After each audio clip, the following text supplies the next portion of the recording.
Hello guys, ako nga pala ay isang Aamon user. At ito ang matches and win rate ko guys. Susubukan kong habulin ng Mythical Glory dahil 6 na araw na lang end season na. Tara umpisahan na natin para makahabol tayo sa Mythical Glory. Guys, sa mga hindi nakakakilala sa akin, isa po akong isang baguhang content creator.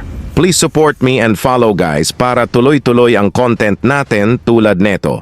Shoutout pala sa mga Aamon main user dyan, suportahan nyo naman po ako. At dahil malapit na ang end season guys, for sure kaunti na lang ang malalakas sa Mythical Honor dahil yung ibang player ay hinihintay din nila 7 araw bago matapos ang season at saka sila magpapa Mythical Glory. Kaya meron pa din malakas sa MH.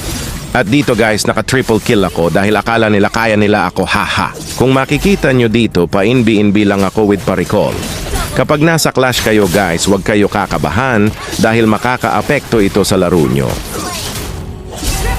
Sa mga may balak po pala magtanong dyan kung ako ba ay isang solo player. Yes po, isa akong solo player. Yan po ang isa sa dahilan kung bakit mas gusto ko maglaro bago mag-end season. Mahirap kasi makipagsabayan sa mga iyakin na low rank dahil sigurado maaiinis ka lang at bababa ang win rate mo lalo na kung pinag-iingatan mo ito. Mahirap makipagsabayan sa kanila dahil kapag natsyempuhan mo ay isang jungle user din. Tapos sila pa una magbaban.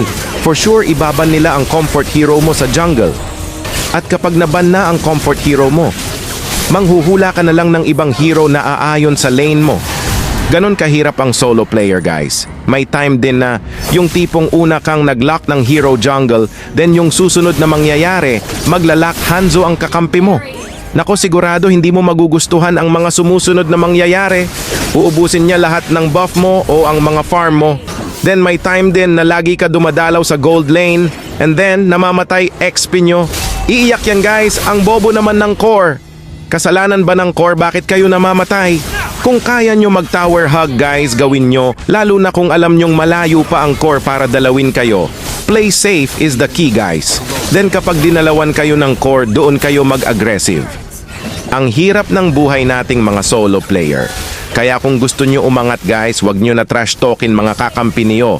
Dahil lalo lang kayo matatalo dahil kapag naasar yung trinash talk mo. For sure, automatic defeat kayo at hindi kayo makakaangat.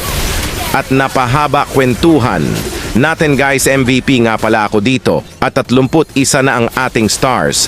Sana tuloy-tuloy na to. Kaya sa mga solo players dyan, salute sa inyo. Habain nyo pa ang pasensya nyo. Makakarating din tayo epical glory, hahaha. So guys, maraming salamat sa inyo. Sana nag-enjoy kayo sa content natin for today. Kung hindi ka pa naka-follow, ay please follow muna. Pa-heart react na din ng ating video and then share, support me guys. Thank you. Maraming salamat.